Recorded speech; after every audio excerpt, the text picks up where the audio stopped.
This is the Voice of the Land podcast with your hosts, Kevin Arnold and Nick Paulus.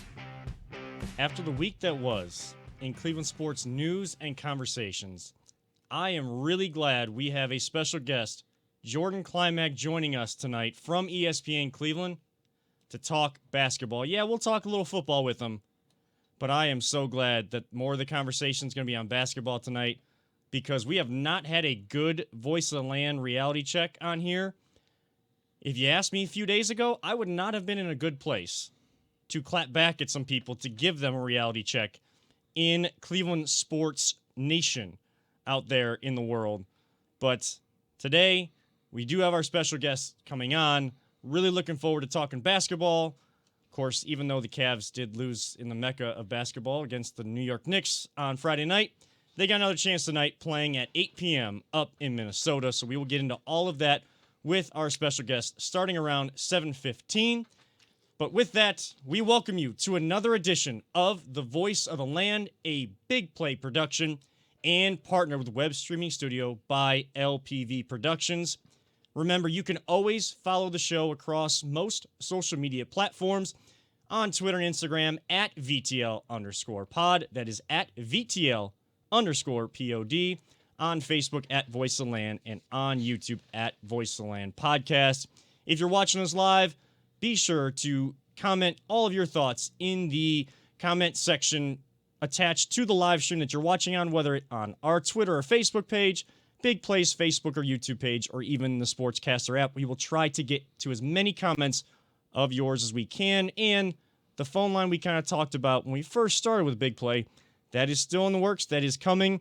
Now that the Brown season is done, a little bit more time to bring those elements into the show as well, to get a little bit more of your interaction into the show and get some of your thoughts out there, because sometimes it's hard to write it all out in a comment. You just want to jump on the phone. You just want to call in. Absolutely. You want to get those thoughts in. Immediate reactions. Oh. But of course, if you miss any part of the show, you can always tune into the replay across all those platforms. And hey, you just want to listen to the audio? We always post it, as we always have, on all the major podcast platforms once we are done, on Google, Spotify, and Apple. I am one of your hosts, Kevin Arnold, and you can follow me at Kevin7. The spelling will be right down there with my name as it pops up throughout the show, as with Paulus's Twitter handle as well. I am joined by my brother, the aforementioned Nick Paulus. Words are hard, but oh so fun. Absolutely. Follow him at CLE Paulus. And again, I am at Kevin7, because I always come through in the clutch when it matters most. I've missed that the last few weeks. I had to make sure I got that. You had to nail this one. Had to nail this one. Had Absolutely. to get that tagline in. And of course, behind the proverbial glass, our producer extraordinaire, Peter Tillip. Follow and reach out to him through LPV Productions' main social media sites across all of those platforms. I've even considered getting us a TikTok, but looking at TikTok and doing some research, you know what? I don't know. And I don't know, man. I wanted to bring that up. Might be a sponsorship opportunity. If we get a TikTok? Possibly. Oh. Possibly. Well, we got to look into it a little bit more. Obviously. But that's off mic, though, right? We can't. Too late. So, well, tease for you coming soon. Teases. So now it's out there. If you want to sponsor us on TikTok, hit up Nick. Yeah, absolutely. We'll look like fools doing it. So, absolutely, can't wait for that. Oh, that'll be fun. Are you talking about we're going to do all the dances and everything? Maybe. Oh, well. If the sponsorship's right. There's one TikTok account, and as soon as I saw 2 videos from it during the heat of the NFL playoffs when they first kicked off. Yeah. This guy goes by @WeHoopin on TikTok. Okay. And he's a big Baltimore Ravens fan, so he shows some sports knowledge, but as soon as the Baltimore Ravens come into the conversation, there is absolutely no lack it lacks any sort of context and reality. It just goes all out the window. It's all out the window. Yeah. It's all out the windows. And he always closes every single TikTok by saying, "I called it." I was like, psst, and you're not calling anything on my page ever. I can't listen to that every single time if I go on there. But I have been doing some research. So if there's a sponsorship connection for us on TikTok, I've been doing some research on how to get things going with that. So we'll talk. We'll talk off air. Absolutely. We'll get things going. But we are going to be, as I said, we are going to be joined by our special guest, Jordan Klimack, here in just a few minutes at 7:15 from ESPN Cleveland. Going to get his thoughts on anything that the conversations about the Browns and more so about the Cavs, because he is big into basketball, and we'll kind of look NBA wide as well as the season is really getting into full gear. But before we get into anything today, I do want to ask you guys real quick the big question that I know everybody tuning in wants to know our answers to. Sure. And no, it's not, would you trade to have Deshaun Watson as our quarterback and not Baker Mayfield? God, that got so much freaking traction this week. I know. That was nuts. That was nuts. You know the hot button question I have for you guys? What's that? Did you guys make any money in the stock market this week, or do you have any money invested? Do we have stock tips? Yeah, do you have any stock tips for anybody? You know, I wish I could say yes. Mm-hmm. I wish I could be like, you know what? Yeah, I invested in AMC. I invested in GameStop, especially GameStop. Yeah, exactly. Unfortunately, no. I didn't. I got late to the party on that. Apparently, because I don't know the stocks that well, and we are not we're just gonna come out there like I don't make any money doing that sort of stuff. But I know a couple of buddies. I'm not going to say their names just in case, they want to be, held back, a little bit. But they got 50, couple of shares in AMC as well as GameStop there for us, some close friends of ours. And it looks like it's going to explode tomorrow. Like over the next couple of days, from what I've read, from what they've been sending me, obviously, it looks like it's going to explode here like Tuesday, Wednesday is whenever the price is supposed to go sky high. And then that's whenever people are going to look at possibly selling that. And I know a lot of people are like, hold, hodor, basically. But yeah, no. So I know a couple of people like that. I know what's that, the doggy or the Dogecoin. Dogecoin. Okay. Yep. So I was talking to Kelly about that real quick. I was like, you know what? Like it's at like 2 cents right now. You know, like if you throw in, you throw in $100, and it goes up to 4 cents. You just doubled up, basically. Yeah. If it were to go up to $1, which is what they were trying to get it to go up to, I mean, if you have $200 in there, that's like, what is that, like 20%, 20% increase or something like that? I mean, you're looking at like $4,000 if it goes up to $1. It hasn't gone higher than like 7 cents, over the last year. So I highly doubt that's going to be happening. But a lot of people are getting really involved in that sort of stuff.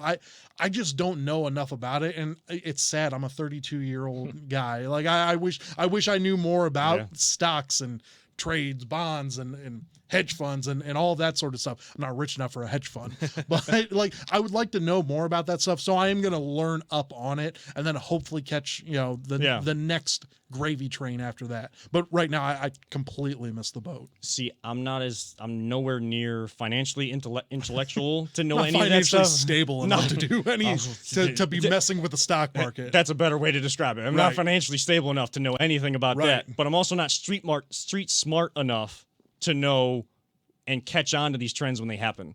Like the only thing I've learned. This all happened because of Reddit, right? Yeah. Yep. It's crazy. The only thing I learned this week was that on Twitter, if you use the $, it still causes a trend and turns blue just like a hashtag does. That's all I got. That's all I learned. I don't know. Fair enough.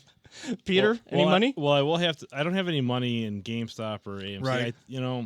The funny thing is, I do have like what the heck was it? It wasn't E-Trade. I do have like one of those investing like Ameritrade. I think it's Ameritrade. Okay. But I never, like, a buddy of mine said, set this up, you set up an account, blah blah blah. But I never like put any money in it. Right. So because of that, I couldn't like buy anything. And then when the whole GameStop thing started blowing up, it's like they block. You couldn't even do anything with it. So about Robinhood, because that's the thing that is like killed everyone's spirit. So one of our close mutual friends, he didn't say he was going to pull out, pull out his money. Yeah. But he was tempted to, and they told him that he couldn't. Like they told him like, Yeah, no, I heard that story. Yeah, you can't do it. That's a mess. Yeah, so it was a complete mess. Like they lost out on making like $6 on the share, but $6 on the share is pretty good. Yeah, it's not bad. Unfortunately, they told him no, you can't. Oh, we'll get to it, and then they like just straight up canceled. Like the sellout, That's crazy. which is completely illegal from my understanding. And once again, I don't know much about the stock market. There's like already lawsuits. It's going mess. crazy right now. Well, and then they were also stopping new people from jumping in to buy shares. Right. That was like the first thing, and they were saying all you could do was sell. You couldn't come in and buy certain stocks. But then people couldn't sell. They couldn't get out. They couldn't get their money out if they had made money or if they were losing or basically almost back to even. Yeah. It was they were trying to get their money out and they couldn't. And it's weird that Robinhood, who the whole moniker of Robinhood is it's completely opposite. It's completely really opposite. It's supposed to be take from the rich, give to the poor. It was the poor found a way to kind of make some money, right? And now you're going to take from them after they found a way to not be as poor. Yeah, no, it's completely messed up. It's completely messed up all the way through. I guess I did lose money in games though, in video games, but in a good way, because in a good way you lost money. Yeah, because I went with the girlfriend to she had a quick thing for work. Quick trip to work, and we were out there in the Ashtabula area, so we took the long way home through Geneva on the Lake and some like those old town type places, and there was a vintage video game shop. Nice. Video Game Nirvana in I believe it was Madison. Okay. And the guy kind of working the register today said he had heard of our show. He's going to try to tune in tonight. So shout out to them. I mean, there's no sponsorship or anything. I'm just saying, like, I was open to it. What's weird is my parents never let me get any of the Pokemon games from my Game Boy. Growing up, they were like against those games or whatever. Sure. I had to get one, and then of course we got a couple more vintage video games. Well, today. there you go. I was going to say real quick. I did, the Dogecoin. Yeah. I did buy some. Mm-hmm. So I got about 5,000 of them. Okay. Because they were like, 2 cents. Yeah, super cheap. They're up to about 3.5 cents. I was going to say, so last I checked, it was like 4.5. I've made a little bit of money. They've been up and down. I made a little bit of money, but I'm, hey, if I got maybe $150 invested in this right now. Okay. If it goes up to $1, I'll just sit on it. If it goes up to $1, you might as well. That's like $5,000. I'll take it. So that's the whole point behind it. Yeah. So yeah, we're trying to make some money there. Now we do have Jordan Climack ready to jump in with us. Before we get there, though, we do want to make sure we mention, in terms of sponsorships, we've kind of alluded to sponsorships this whole time. We do want to mention DP Construction LLC. You can reach out to them at 330-217-4999. That is 330-217-4999. And I know, Paulus, if you get to them on Facebook, you can see a lot of the work that they've done for concrete construction. Yeah, fantastic. I mean, they'll go anywhere, all over Northeast Ohio. I mean, if you need some help out in Youngstown, I guarantee you they'll hit you up and go out there. No doubt. No doubt. And you can always reach out to Tyler LaFrada, our buddy, a supporter of the show, and decided to support in a different way through sponsoring with his new company he started with him and Uncle Steve. You can reach out to him at through email. You can actually send him an email if you have some kind of questions about maybe things you're thinking about, things you're not sure if you should get done or not. Reach out to him, tylerlafrada@gmail.com, or hit that message button on the Facebook page at DP Construction LLC. As you're going through the pictures, hit that message button, and they'll give you a quote. They'll give you some information. Make it known whether you should or shouldn't get into those concrete construction needs. So again, that number is 330-217-4999. Thank you so much to DP Construction LLC for sponsoring The Voice of the Land. And with that, we do turn things over. We do want to welcome in our guest, a buddy and friend of show who joined us on our NFL draft, our live broadcast of the NFL draft back in April. And we'll talk as time goes on if we're going to do anything like that again moving forward. But Jordan Climack, a producer and content teammate over at ESPN Cleveland. Jordan, thank you so much for tuning in. Before we get into anything, got to know, we've been talking about the stocks. If we got our money in there, did you win any money this week? Kind of investing in GameStop or AMC or something like that? Dogecoin? So it's funny you mentioned that, guys. So I found out this week. I guess I'm not stock guy. Neither are we. I guess I'm just not. I don't know. I'm not well versed in that industry. I'm not well versed in stocks. So I guess it was kind of just like, just got this new check. Kind of just keep that in your pocket. Don't try and put it all over the market. Lose a bunch of money. So I guess it comes down to I guess I'm not one of those FOMO guys. Like, were you guys like FOMO, like everyone's doing it, everyone's talking about it, I want to get in on it, kind of just to be a part of the conversation. The Dogecoin. I thought about it for that reason, but I was like, the Dogecoin is the only one that I was like, you know what, I should jump on, because it's 2 cents. Right. It's 2 cents. You throw $100 on it, you double up if it goes to 4. So like I thought about doing something like that. I ended up not doing, not taking the bait on it. Kelly actually gave me the okay, because you obviously have to ask the wife. Right. I didn't ask the wife. Okay.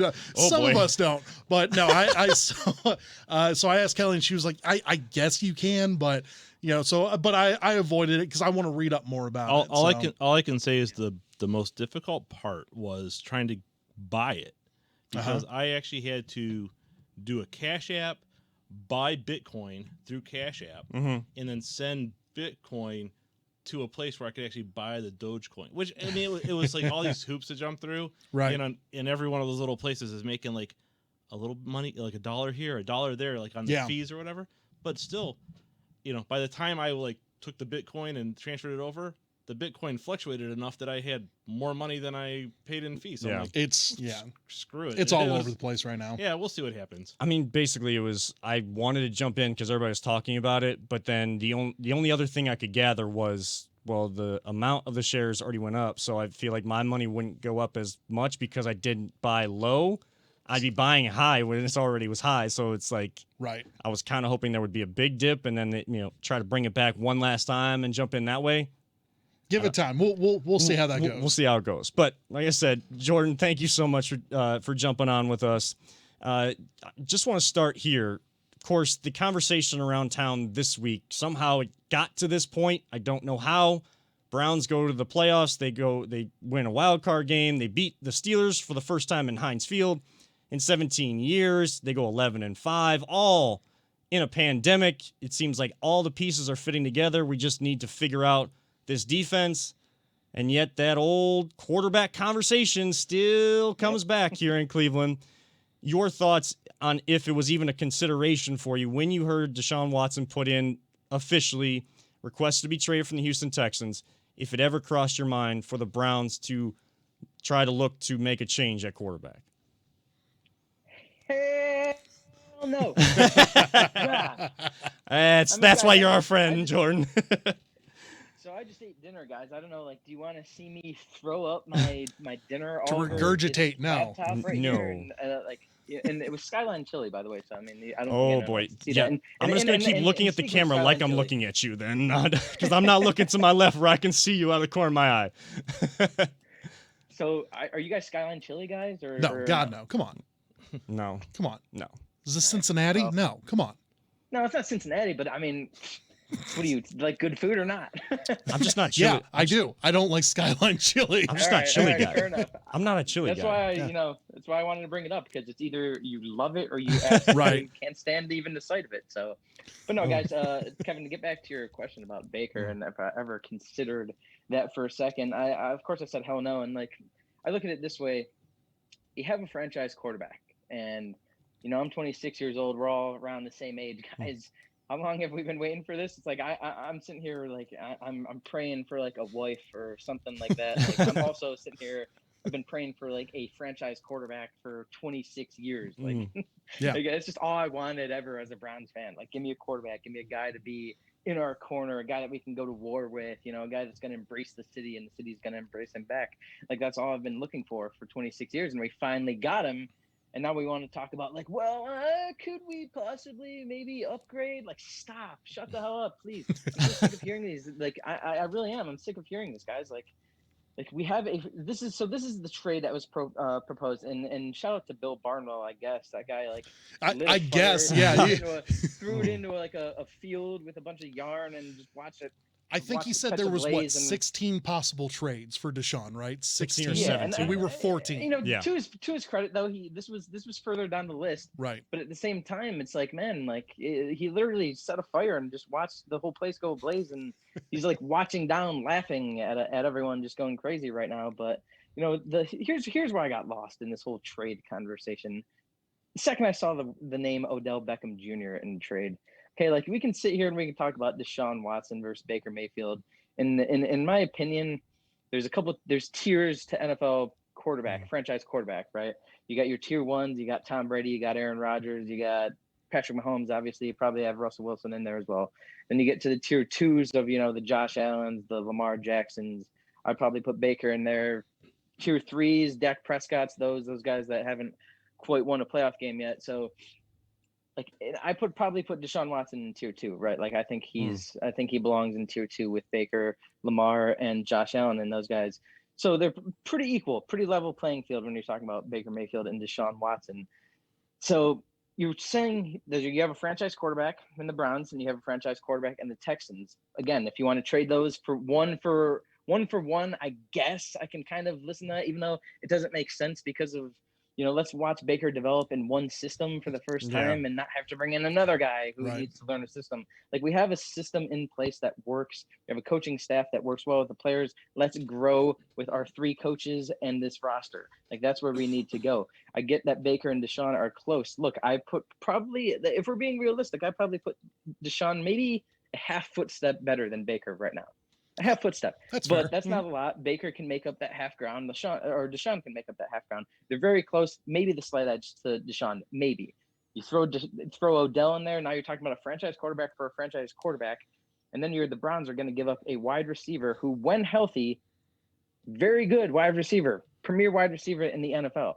On top of probably a draft pick, like no, just stop. That's when it became first round picks, right? On top of 2 first round picks, like come on, that's nuts, man. Like I said, I will listen to the Baker for Deshaun thing just because it is closer than I think a lot of people give us credit, or you know, a lot of Clevelanders want to admit. It's closer, it is, no doubt. But like, let's just be realistic here as Browns fans. It's like just chill for a second.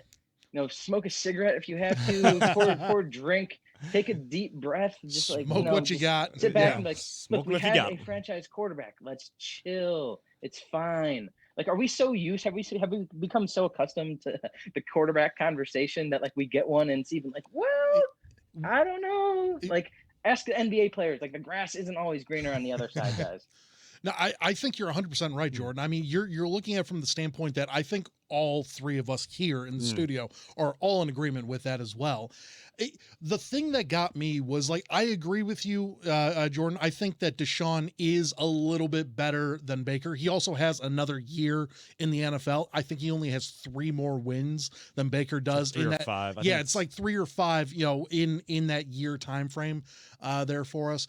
Baker and Deshaun both have the same playoff wins. You know, they're both at 1 there for us. And I think that Baker has developed so much over the last half of this year that we saw even without Odell out there. I mean, he went 19 with like 2 interceptions, you know, the last 10 games of the year. I mean, he was fantastic. The thing that gets me though, going back to the main portion of this, is that you're absolutely right. You're not trading Baker for Deshaun. Right. You're trading Baker 2 ones, you know, a premier top 10 when healthy wide receiver, as well as I believe a 3rd round pick straight up for Deshaun. Like, that is the most blasphemous thing I have ever heard someone just throw out there. And then you see, you know, the comments from Dog Pound Daily, I believe, where Baker retweeted it and said, you know, some of these Browns fans, you know, you got to laugh at them, basically.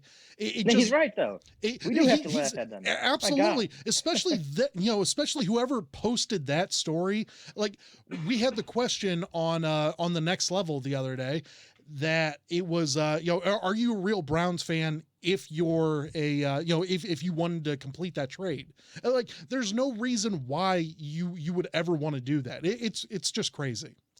Yeah, I don't understand where this comes from or anything, but Jordan, I know that you mentioned Odell Beckham in that, and we want to see for the most part, a lot of us that are thinking realistically, we want to see Baker in this system in year 2 actually go from 1 year in the NFL to the next with all the same coaching staff, the same verbiage, mostly the same players around. Of course, there'll be some change, and that's inevitable in the business of sports with those free agents. But Odell Beckham could be one of those guys to come back and add something to this team as long as he is 100% healthy. Where do you stand then on the Odell Beckham conversation? Because everybody was trying to say Baker was better without him. I would argue that he was able to progress and just focus on going through his actual progressions. I want to see this Baker with Odell where he has solidified himself as the leader. And if Odell doesn't buy in, he won't be here longer than that. But I at least want to see them try that. Where do you stand with Odell Beckham Jr.? The age-old question, right? It's like, is Bigfoot real? Is Are there is aliens? COVID ever going to end? Yeah. Are the Browns better without Odell? Those are the questions now that everyone has to go through, daily life asking themselves. But it's tough. It really is tough because as much as I want to sit back here and say that it's blasphemous to even think that, and it kind of is, like the stats back it up. Like, I don't want to be that guy, like, numbers don't lie. I mean, I guess numbers don't lie though. I mean, you go back to his rookie year and everything he did, and then, everything that happened. I think it was more of a coincidence and kind of just like just unlucky for Odell that, that injury happened when it happened.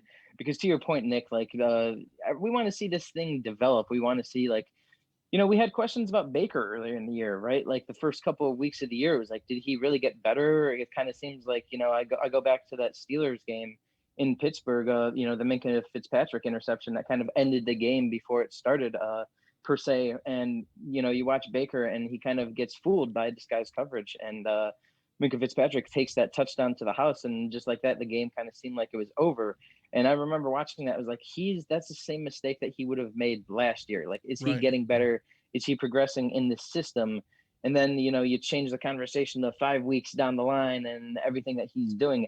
We saw him get comfortable in the system. I think that, you can say Odell, the Browns are better without Odell. I get that. But to me, it's more of everyone got comfortable in this system at the same time, right? Like we kind of saw Baker start to blossom and, we were getting wins in bad weather situations. Like I kind of throw those games away in terms of evaluating Baker Mayfield standpoint, just because, I mean, they were playing in like tsunamis in off of Lake Erie. Straight up hurricanes. For a couple weeks. Yeah, straight up hurricanes. Like winds that I've never seen before. I had to like walk with like grocery bags just to like weigh myself downtown. Right. But like I don't judge him off of those games. And so, and you look at what happened after that, you go into the Tennessee game, the end of the Cincinnati game, for me, the season kind of culminated for the Browns offense in Stefanski's system on that Sunday night in New York against the Giants when, you go into MetLife, you're expected to win, right? Like when the Browns don't do well, expected to win ever. They go in there, they take care of business against the Giants. It's a boring win. It's a boring road win against a good NFL team. That's how you know you've arrived. That's how you know the players have arrived in the system.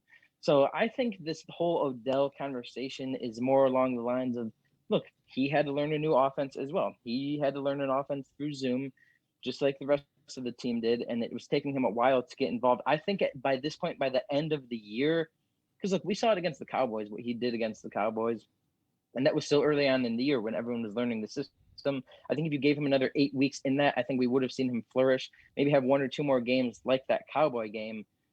But it's really hard because when you look at the numbers, like I said, it jumps out on you. The interceptions are down, completion percentage is up, touchdowns are up. It's hard to say. I don't think that the Browns are better without Odell, but I'll listen to you if you want to make the argument that he is. Put it that way. Right. The argument, I guess, makes sense. It just seems still to me outlandish.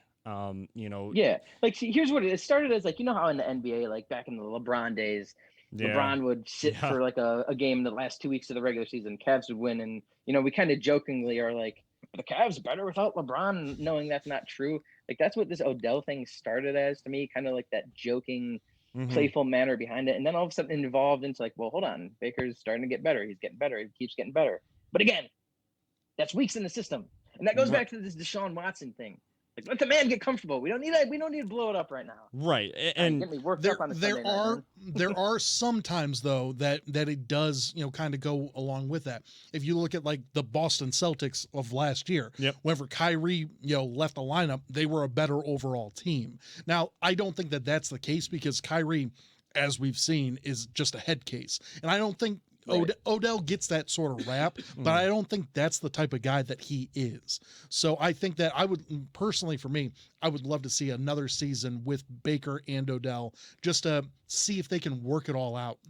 Yeah, Baker was always we know he was trying to force the ball to Odell that first year that he was here, and we needed the culture to be set first before, and someone to then take the reins as the leader and be the extension of the coaching staff on the field, and that's what Baker had to learn. The only thing that I ever liked that Hugh Jackson said was that he's about wins, or I believe it was one of the Cavs coaches, but one of the coaches here in Cleveland said they're about wins and lessons.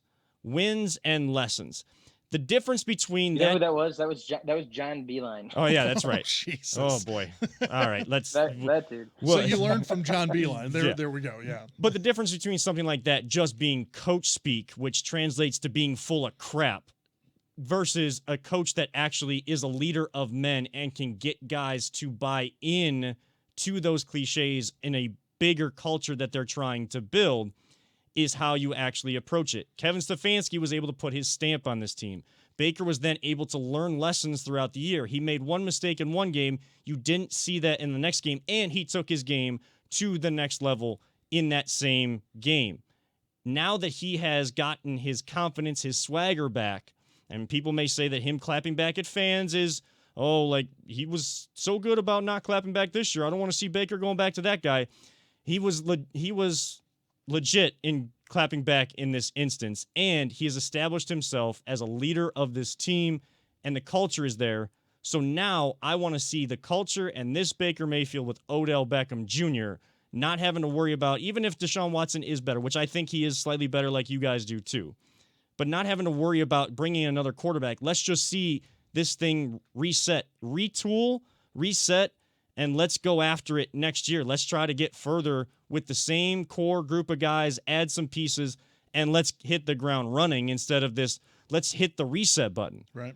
But in terms of Deshaun Watson, Jordan, and I'll close the NFL talk before we get to basketball here real quick, is there a spot that you see him actually going to?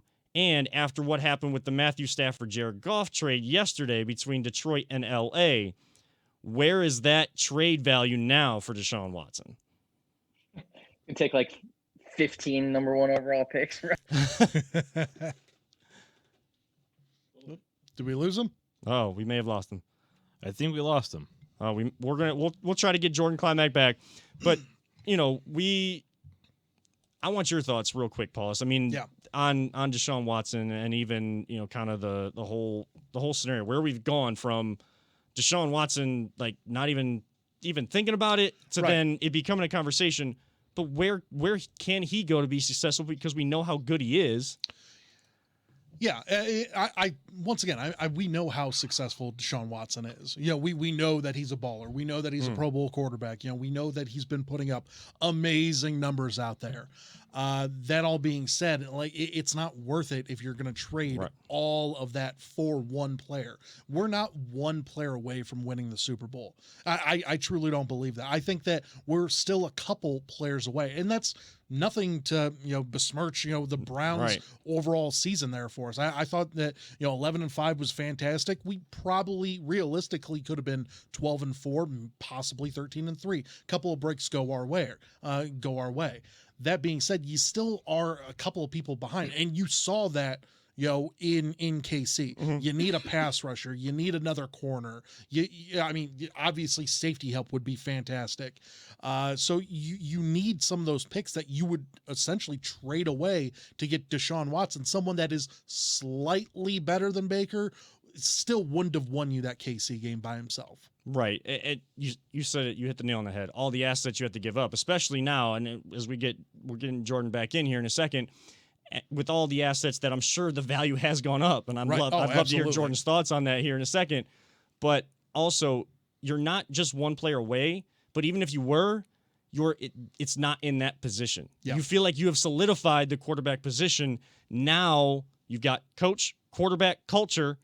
Build from there. Right. Now, we do bring Jordan Klimek from ESPN Cleveland, a producer and content teammate over there back in. We were kind of talking about that value for Deshaun Watson, where he may go, and how many assets teams are going to have to give up now after seeing what Matthew Stafford and Jared Goff what those two teams were able to do. Yeah, sorry about that, guys. Not sure what happened there. I guess technical difficulties following me everywhere I go, right? It's technology, man. It's supposed to help, but gotta love it. You gotta love it. So to get back to the Deshaun point of where I see him going, so I think that a little bit of a precedent was probably set with Matthew Stafford trade in terms of it's going to cost you at least a couple first-round picks, but that goes without saying with Deshaun. I think it's more of the Jared Goff being involved in the trade, right? So when you look at it from that perspective, like if you give us draft picks, but you also give us a young quarterback that we can figure out, because a team that's trying to win right now, they don't have the luxury of having the time to try and figure out if a guy is the guy or not while they're trying to win. Team that's trying to rebuild, like the Jets or someone along those lines, they can afford to see if Jared Goff is the guy or not. But I think that where it comes down to, it's Jets or it's Dolphins for me. I think Dolphins more along the lines that, like I said, like the Rams, you can include Jared Goff in that pick, but for the Dolphins, you can include Tua. Send Tua over to the Texans, and now all of a sudden the Texans get to get their draft picks back. And it's funny that they're even in this situation because they traded away like every single. Bill O'Brien was like having like drive-throughs, like giving away like drive-through donations, giving away first-round draft picks for like 3 or 4 years there. So they screwed themselves into the point of needing draft picks. So at that point, you're going to have to say you're not going to settle for anything less than 3 first rounds. I think probably going to be the price tag on the first rounds, probably include a second or a third in that as well. And then probably Tua if you're the Dolphins. And that way the Texans can decide if he is their guy. If not, they have a couple of draft picks to use on the guy who may be their guy. So I think that makes the most sense just from a how the assets line up standpoint, guys. Right. Yeah. And I think there's going to be a lot involved in anybody trying to get Deshaun Watson from the Houston Texans. They can come out and say that they're going to keep the guy. He's going to be traded. But it's going to be how much you have to give up. I'm just glad that a lot of us are more so in reality, living in reality right now, that we don't have to have these deep-rooted conversations about so many guys about, what do we have to give up? How many draft picks? What is it going to take to get this guy, so the Browns can finally turn things around. We did, so we can move on. I do want to switch. Not to mention all these coaches, man. Oh, yeah. Yes. The Texans just hired a guy who I had to Google his name. They hired this guy. Yeah. I have to take out my phone. What was his name? Dave Cauley? Yeah. Cauley. The worst passing game, in the NFL. Yeah, let's hire that guy. Yeah. We've been down. How refreshing is it, man? It's fantastic. We were that team for so long that people were like, what the hell are they doing? And now we're able to sit back and say, no, what the hell are you guys doing? It's unbelievable. We've been down that road. We don't need to be down that road anymore. The fact that I even got heated or frustrated just reading and listening to people talk about this throughout the week in Cleveland, we don't need that. I've moved on. Everybody else, move on. Baker's our quarterback. Let's figure out how this team can get better. Switching gears, though, with you, Jordan, to the Cavs. The Cavs are, I believe, 9-10 on the season, just losing and really not showing up there in the Mecca of basketball up there in New York against the Knicks. They got a game tonight against the 4-14 Minnesota Timberwolves. Just start here. Where do you stand with the Cavaliers? Who is this team really? It's a good question. So I think that I think the Cavs, I think there's enough of a sample size to at this point, 19 games. And you got to think the season shortened by 10 games. So really you're kind of looking at this as like a 30-game evaluation right now rather than the 19-game evaluation just because of how the season is shortened. It's just 72 games this year. So I think that the Cavs are kind of what we've seen, if that makes sense. And by that I mean they're kind of a team that's going to float around 500. They're going to have nights where they come out and lay an egg when you kind of expected them not to, against the Knicks, and then they're going to have games against those two, like those two against the Nets, where you're thinking, okay, well, Harden, Kyrie, and Durant, like, do we have any chance of winning this game? And then the Cavs come out and absolutely ball and get the win in both those games. I think that's the kind of team that we're going to see all year, and that speaks to how young the team is, kind of how immature they are. And I don't mean that in a bad way, right? Like, I mean that in a way of like, there's still a lot of room to get better, and they're already improving. I mean, leaps and bounds, as we've seen from Sexton, Garland, who's become like one of my favorite players of all time in the last month or so, just watching him handle the ball and everything he's been able to do and how he's taken his game to the next level. But the main thing with this Cavs team, guys, has been the play of Andre Drummond this year. And it's been really awesome. It's been fun. It's been exciting to watch an engaged Andre Drummond. Because when we made that trade, I was kind of thinking, like, what are we going to get with him? Are we going to get a guy who is like, oh, I just went from Cleveland or Detroit to Cleveland, like, whatever, I'm just going to get my bag and I'm just going to chill? Is that the kind of guy we're going to get? No, we got the exact opposite of that. I think JB Bickerstaff challenged him in the offseason to kind of become that veteran voice in the locker room, a guy that's going to lead these young guys. And I think he's really embraced that role, excelled in that role. And you kind of see that the team kind of feeds off of his energy. He's had a lot of games where he's came out slow and the Cavs kind of start slow. And he's had a lot of games where he comes out blocking shots, dunking balls in the first couple minutes. And, you know, the Cavs come out and play with a fast start. And not to mention what he's done on the defensive end. The Cavs have been the top 5 defensive efficiency team all year. I mean, we're only talking about teams like the Lakers who are ahead of them. You know, they got a lot of ways to go on offense. I get that. But, you know, to answer your original question, Kevin, I think that this is kind of a 500 team that's going to surprise you some nights, and some nights it's going to disappoint you. Jordan, for this Cavs team, do you think that there's a possibility that not only Colin Sexton gets a all-star nod, because I've seen nothing but a ton of love out there, especially on social media, for Colin to get there, especially him averaging 24 points, close to, I think he's 4.5 assists a game right now, you know, so the highest of his career there. But do you also think that Andre Drummond might be able to get in as well? I do. I think that both of those guys, I don't like, as we're looking at it right now, I don't know how they could possibly get left out of the conversation, but for whatever reason, the national media, kind of just the national aura around Colin Sexton has kind of always been underwhelming. And I mean that in the sense that, you know, there were multiple times where it was like, how did he not make this, whatever nonsense game they do at the NBA All-Star break, the rookie like rising stars, right? Yeah, like how he was not in that game last year and the year before is kind of like almost like that Isaiah Thomas gif, right? Where it's like, I don't know what went into making that decision. Thought I qualified. I hit the criteria, but Yeah. I wasn't selected. Like that is the perfect meme or gif to go with just describing Colin Sexton and being left out of the national conversation in the past couple of years. I definitely think that he's on the map. I think he's on, you know, I listen to a lot of NBA podcasts. I read a lot of NBA writers, and he's definitely on the radar now. And then the Cavs are, as a whole, are on the radar now as a team that, you know, like I said, it's going to surprise some people this year. So I do think that is very possible that both of them make it. I'm trying to think of a center in the East in particular who's been playing better than Andre Drummond. And really the only name that comes to mind is Joel Embiid. Yep. Now, I mean, that's kind of Joel Embiid's playing at a different level. He's playing at an MVP level right now. It's kind of, he's playing at the level that we've all like, come on, reach that level. He's finally at that level.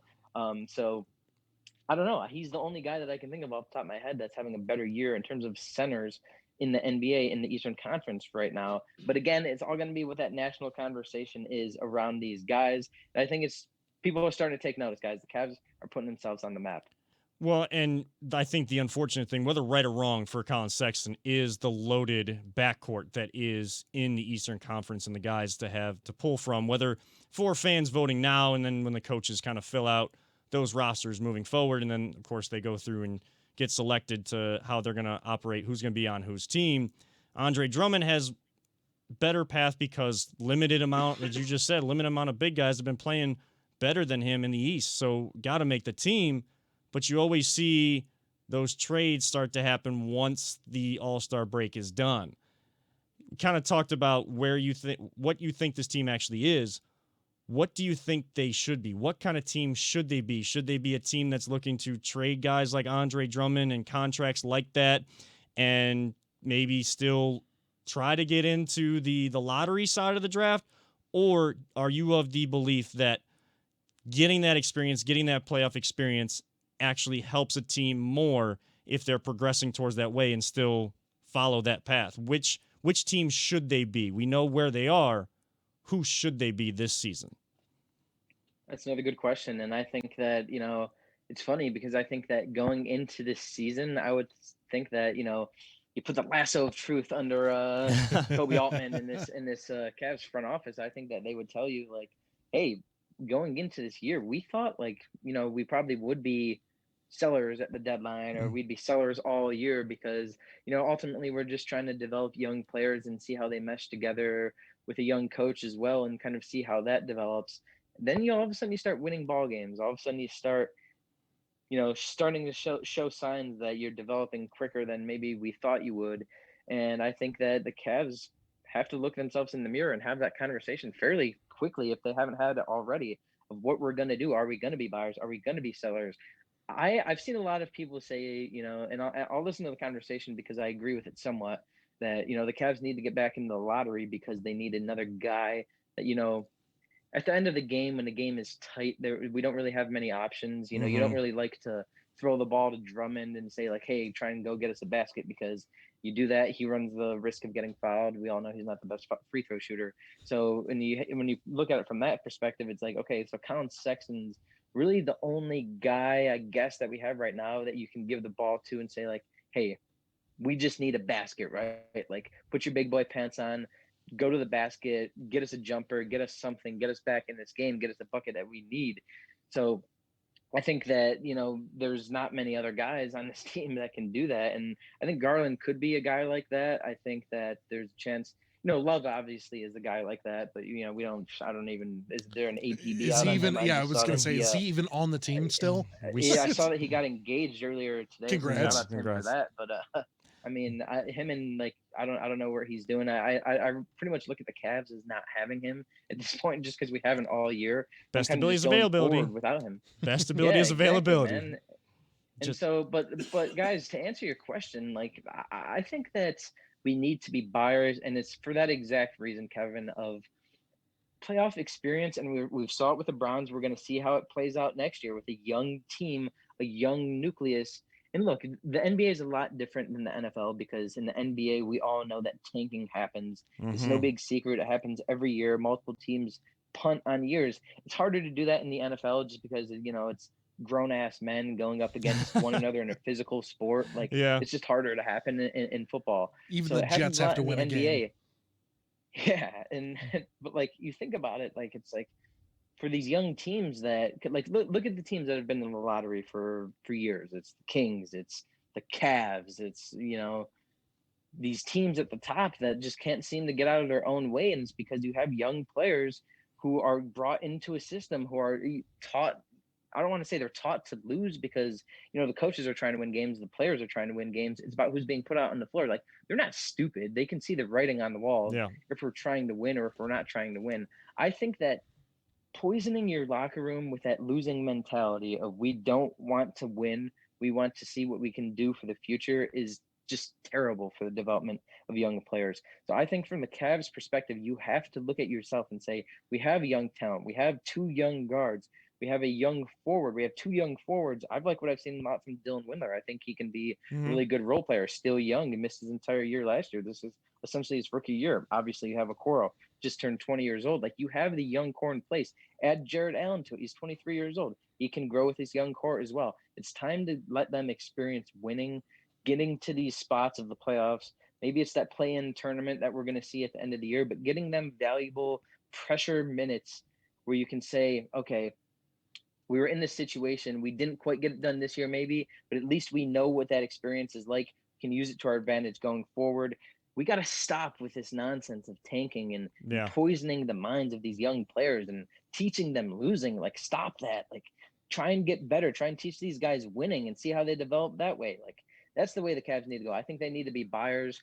We can get into what that's going to cost them, what they want. I think we need another shooter. I think that the 3-point shooting has been a huge disappointment this year. Getting Windler back should help that. Getting Love back, if we ever do, should eventually help that as well.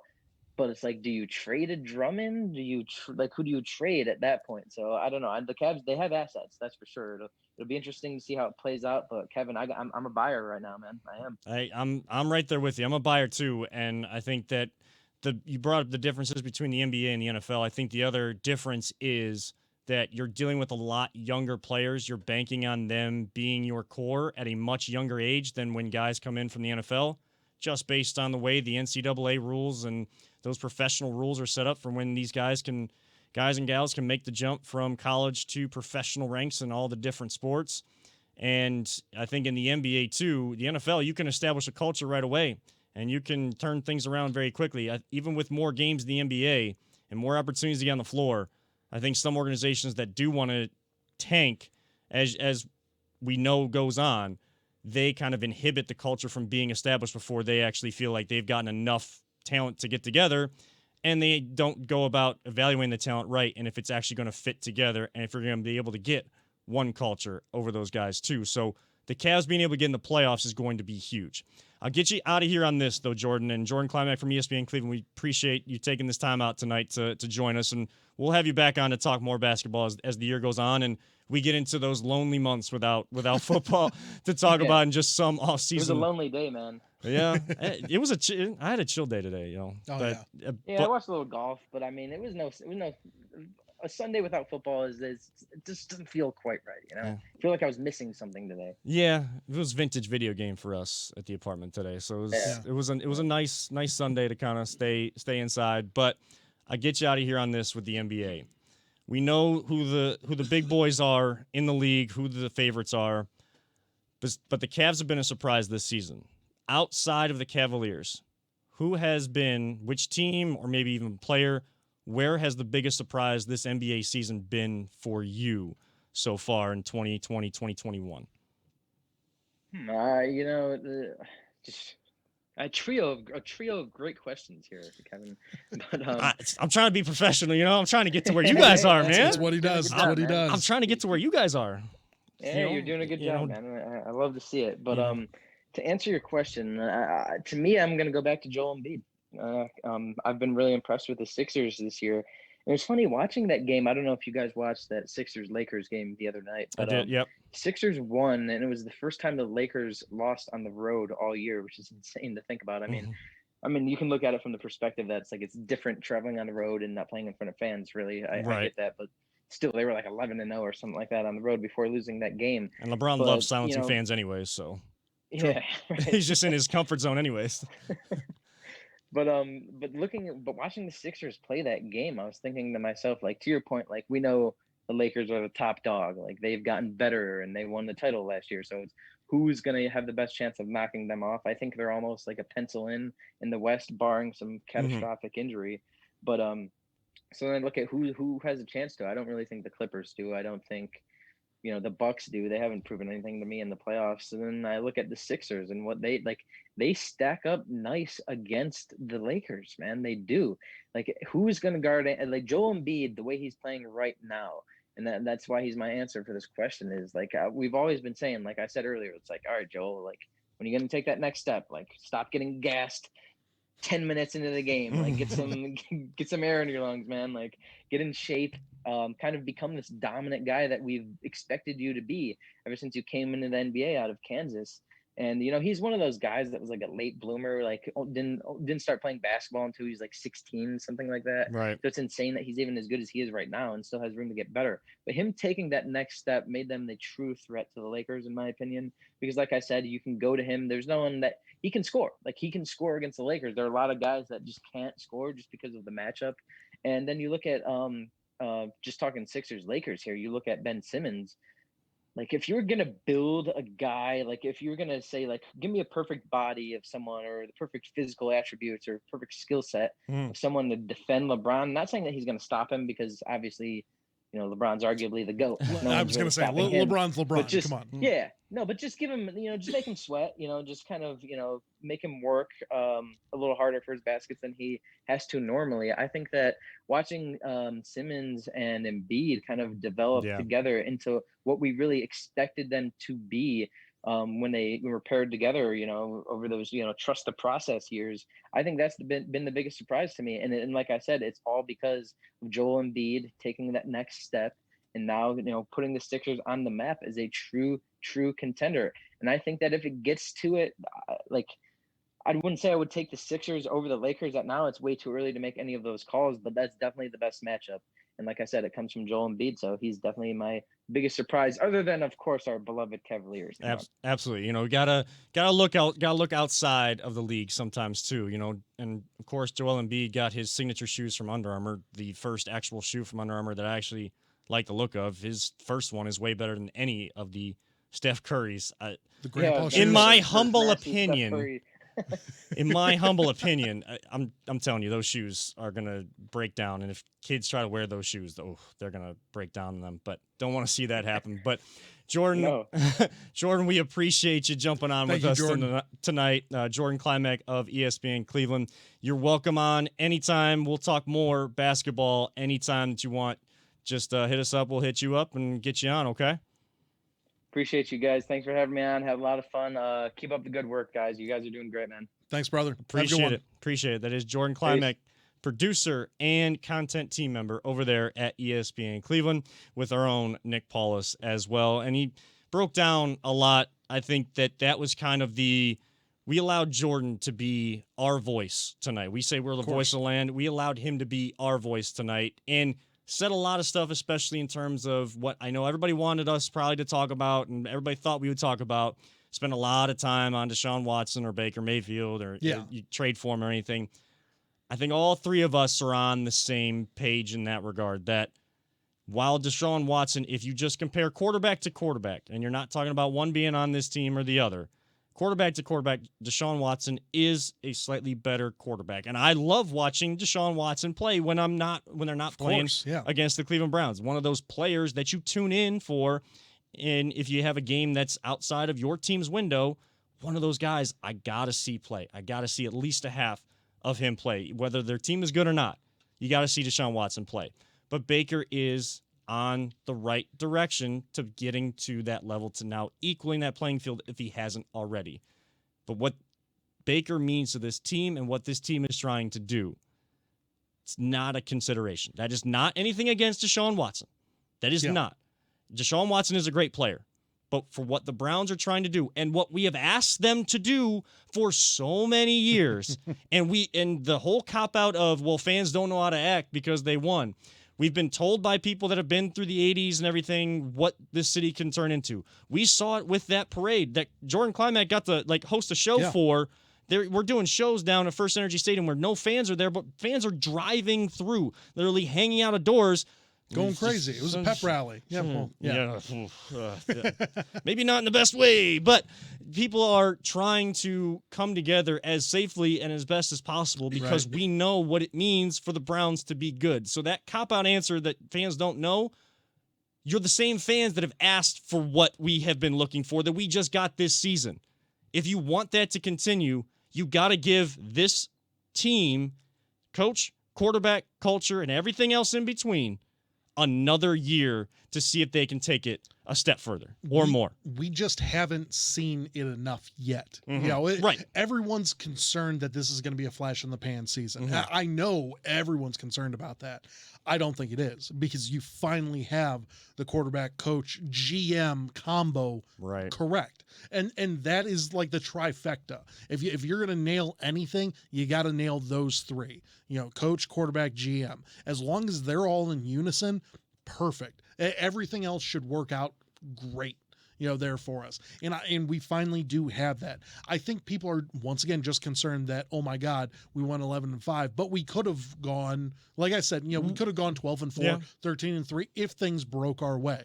I don't think that we need to rush to judgment, and there is no way on God's green earth Andrew Berry is even considering this sort of trade. No. If he's considering any trade from Houston, pick up the phone. I guarantee you J.J. Watt is available. Now, $17 million is a hefty price for a 32-year-old defensive end that will probably never make another Pro Bowl there for us. I think he only had 5 sacks this past year, 2 in one game. I think it was week 2 he had it.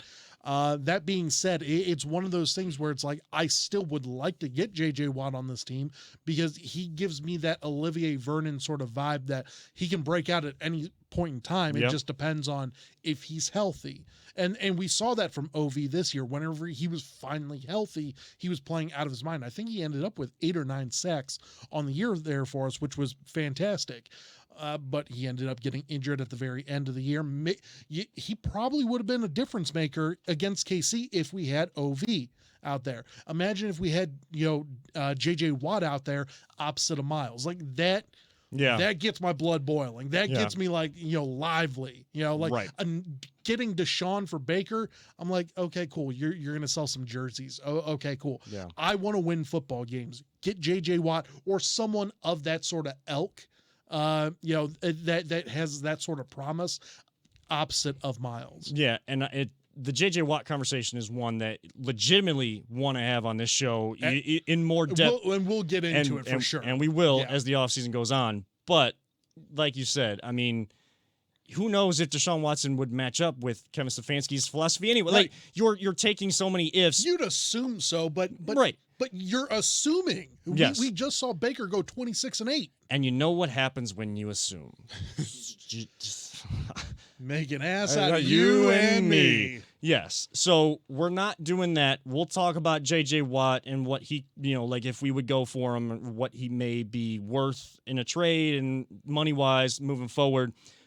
But I think that would be a big get for this team and this defense because, again, he's been the face of the Houston Texans for so long, given almost life and limb to that team, going all out. Just like a guy like Joe Hayden did for the Browns, even in bad years. Yeah. He did that for us, and he wasn't always available, but because he was giving everything he had. And I still feel like Joe Hayden would have been excellent on this team. He had his best year this year. Unfortunately, he got knocked out of with COVID the last couple of games that probably would have been beneficial going against us, but yeah, like Joe Hayden would have been a difference maker for us. Would have been a difference maker, and the reason why he had a great year with Pittsburgh, as much as we hate the Steelers, I say it all the time. Yes, we hate the Steelers.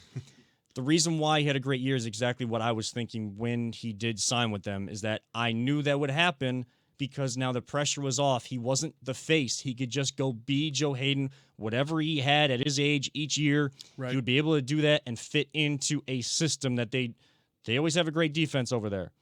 We know that the face of this defense is Myles Garrett here in Cleveland. J.J. Watt wouldn't have that pressure on him.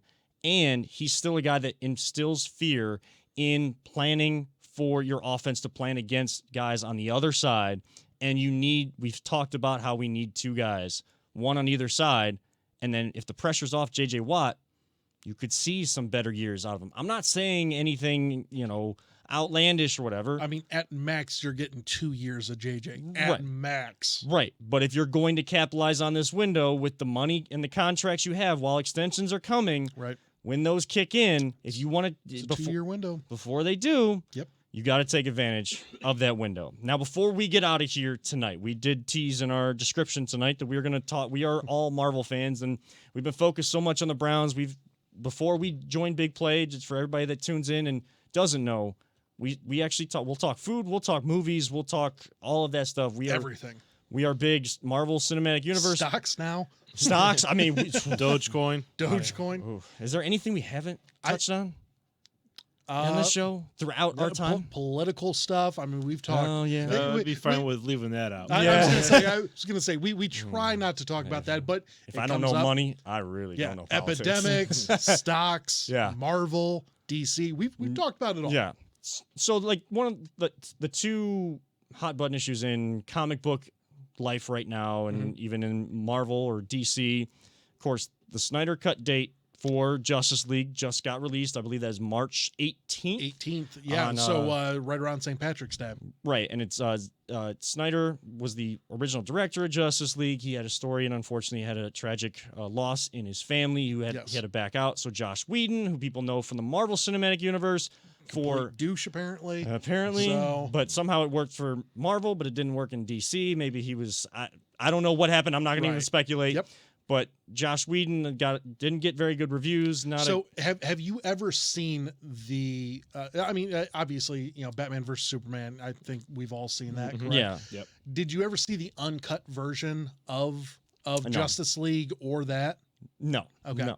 So like for Batman versus Superman, I know I'm going to get a lot of hate for this.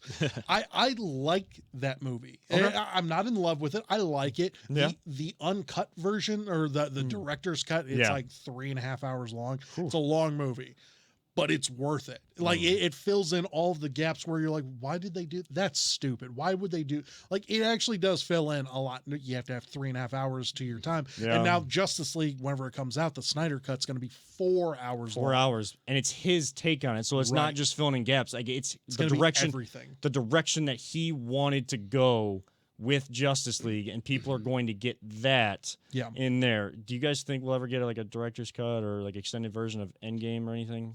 No, because I think it ended exactly how a lot of people thought it would. Like, I think Yeah. you'll see, like, Because I know people said that there was gaps in that movie too. sure.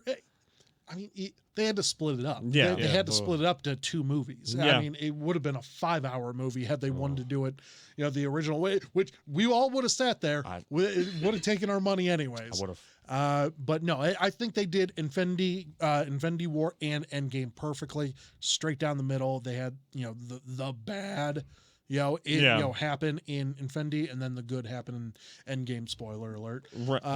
But I'm gonna cry. I'm gonna cry, dude. Like I can't. No, I can't. we won't get into it. But we do need to talk about WandaVision, because we Right. know that Endgame was basically the end of that first big phase. Spider-Man Far From Home was the kind of the tidying up there. Correct. But they're getting into those new phases, and we finally got one of these shows we were promised, WandaVision, Falcon Winter Soldier, which is coming in March. Have you guys seen WandaVision, and where do you stand on that? Because I know it's kind of a polarizing thing on Twitter. It is. I want to get your guys' opinion I got you. first. So, Okay. Peter. Yeah, so Jacob and I watched, and Debbie joined us, and we watched the 3rd and 4th episodes last night. I should say, if anybody has not seen them yet, tune out just in case any spoilers come out. I'm going to try not to give any spoilers. Try not to, but just in case. Good luck. The first 2 episodes, I kind of sat there going, okay, it's kind of interesting. I mean, because when I was a kid, I would watch reruns of like I Love Lucy and Bewitched, and stuff. And I love those shows, And so kind of going through those first couple episodes where they were that kind of genre. Right. Wasn't sure what the heck was going on, But I enjoyed it, and I enjoyed that they were trying, that it was such a different thing, And if anyone's seen any of the episodes, there's parts where they go from the 4:3 old TV size to extent, and so there's just a lot of little things in there that is just so damn well done, right? And now with the latest episodes, I'm just like, I'm really digging this, okay, and it's at first I wasn't sure where it was going, right? And I really kind of am digging the way the path it's going down, or at least where I think it's going. Sure. So now I'm pretty excited to keep seeing what they do with it. So yeah, I'm really excited to see where they keep going with it. I was like you. Now my family brought me up on those old timey TV shows, so I was like, this is kind of cool. But then just seeing those characters and knowing what they've done in the past, as it goes on, it got stale quickly, and it's like I was so close to turning it off in that first episode, or like those first 2 that they released. But I think just taking a step back and reflecting on it, I think everybody not liking it comes from how Disney Plus tried to separate themselves from Netflix in terms of releasing series, anything like that, because they only do it one a week, really, which is smart. Because you make people like come back wanting more, like keep coming instead of just doing it all in one day. A lot of people, they want it now. Of course. So they see one thing and there's no direction. They don't have any sense that this could really take a turn to what I'm used to. Right. And you fall off the wagon. I did that too. But after especially this latest episode, like I can't wait till the next one gets released on Friday for where they can take this. You can't sign up for the 7-day free trial and binge it. Right. Yeah, right. Yeah. Right. Yeah. Yeah, and you that's gotta what wait they- until the entire thing's over and then try and do that if you wanted to. Yeah, trying right. to get that money. Right. Of course. I cannot wait. Where are you at? Because I know I saw a couple tweets from you, but where are you at with this show? The first 3, so it started off with the first 2 Yeah. episodes. And Kelly and I watched it, and Kelly and I are both heavy into Marvel. Not so much, but like I sort of forced her Yes. to watch the movies, and then she started really liking them, and so like we're cool with it.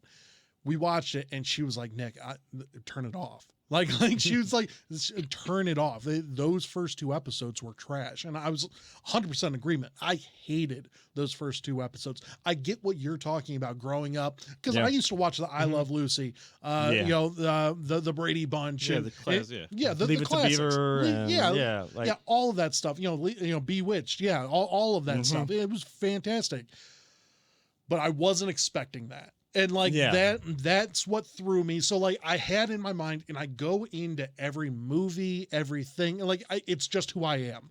I go in thinking like, okay, this is how it's gonna be, this is how it's gonna go, and like so I was all hyped up for it. In the first 2 episodes, I'm like, wow, that freaking sucked.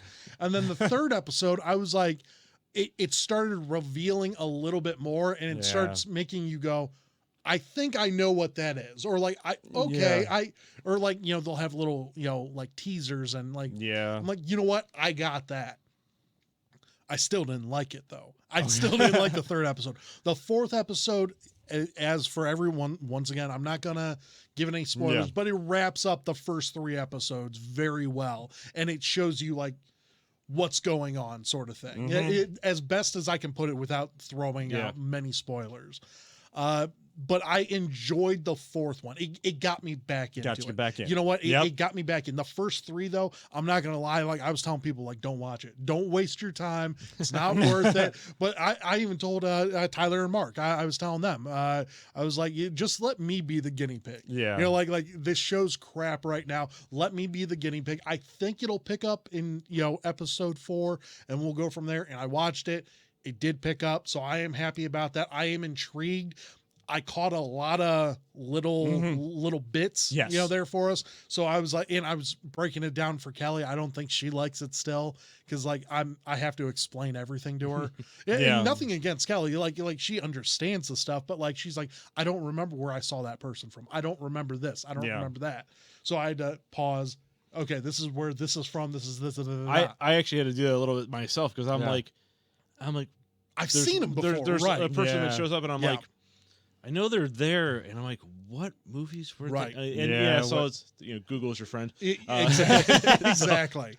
But no, it's I can see where you're coming from. Yeah. And like I said, like it hooked me back in. Yeah. So like I guarantee you episode 5 is going to be crazy and awesome. Like Yeah.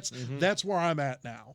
That being said, if it sucks, I'm going to be super pissed. I think But I think would it'll have be been- really good. yeah. I think I would have been disappointed if they dragged out the way episodes 1 and 2 were Yeah. even further. But I did Yeah. notice, and if anyone's seen this, is not a big spoiler. Sure. They're 1 and 2 were different decade. Yes. Well, and so was 3. Right. Yeah. And so I was like, well, where are they going to go with this? And I think it's, I totally get what you were saying because I'm watching it going, like, I finished the episode. I'm like, I don't know what the hell's going Yeah. on, Right. but I was intrigued. See, Yeah. to me, it intrigued me, and maybe that's just my background. Like and I that said, I'm it hooked me again. It'll be a separate group chat because I can see all the theories kind of just like wanting to come out onto this table, but we're not going to do that because we don't spoil anything. The Right. brilliance of the Marvel Cinematic Universe, though, is that they get it. So like I'll never fully be out on that. While I love the DC characters, I can't get into the content they're putting out because if I don't like something, yeah. I shut it just off. out, Like right. I'm just out. Marvel, I always have that one toe in the water, that Sure. one foot in the water, just to stay connected as much as possible. Because Right. even if I don't like the whole thing, I'm gonna like parts of it. And what I loved about this series, not a spoiler though, is that they knew, because I know that they shot these things before and they're just kind of releasing them, probably doing some final edits. They made mention to joke around about what people were saying about what they didn't like about those first few episodes. Right. They had that comedic relief in They did. episode 4 because they get it. They know what people want, Right. but they're gonna make you go and See, get it, and you yeah. they know that they've already Marvel- hooked you. Marvel will always go that extra mile, Always which is do. something that DC doesn't do, except for the Snyder cut. Right. Which finally, Yes. know, like they're listening. But I am with you. Like Marvel, it's always gonna have me. Like I wanted to have a hot take on Hot Take Tuesday. Yeah. There for us on ECT, at ESPN Cleveland with Fontana, and one of my hot takes was gonna be, Marvel hasn't been the same since Endgame. Like Right. that was going to be my hot take. And then I thought about it and I go, but they're still going to hook me. Like Yeah. I know Falcon and Winter Soldier Yes. is going to be awesome. Yeah. The Spider-Man movie, as much crap as I give Spider-Man, the way it sounds like Yeah. they're going to be bringing back a lot of things, that sounds awesome. Doctor Strange is going to change the way we think about movies forever, and I think the way that they end this WandaVision series is going to lead perfectly into, Yes. from what I've heard and Yes. from what I've read, it should lead perfectly into that. So the bigger universe with the actual Right. movies, the cinematic. it's going to be awesome. But man, I'm always in. I know. Marvel, I'm always in on. What I was going to say about that is Marvel makes me care about the characters. Yes, That's that's true. perfect. Because Yeah. I can watch a DC movie and I honestly don't give a crap about Right. Yeah. Bruce Wayne. I mean, there's I there's do, nothing that but- there's nothing Right. that emotionally, there's nothing in the movie that emotionally ties me to the character. Yeah. So old DC, like whenever, Yes. well, I say old DC, it was 7 years ago. Christopher Nolan, like Yes. whenever he was making the trilogy, like Mhm. you cared about Yep. Christian Bale's Bruce Wayne. You cared Yeah. about, like, Ben Affleck. I loved his portrayal of Bruce Wayne as well as Batman. He was badass as Batman, Yep. throwing people around. It was awesome. But I understand where people, like what you're saying, Peter. I understand because they'll kill off Superman, and you're like, oh man, but you're like, he'll be back. Yeah. But Vision, you're like, oh my God, Vision dies, and in Infinity War, and then you're like, he's back. Then you're actually caring about what's going on. Mhm. So Yeah, and to Peter's point, in those particular DC movies, I don't give a crap about those characters. Yeah. I care about them from what I was brought up on in the actual comic Sure. books. I still care about the characters. yeah, And that's what gets me upset with DC is that I can't connect with how you've presented them here in this movie, but I can the Marvel Cinematic Universe. And that's why I'll always be in. We could do like whole shows on this, and I'm sure during the Browns off season and we'll get lulls where we'll do stuff like that. And 100%. but also didn't really have many comments tonight, but we did have Jordan on, so we want to thank him once again. Jordan Klimek from ESPN Cleveland for jumping on to join us tonight. We did get one comment at the end. Dave, I was just gonna Big say play- that. big play, Dave.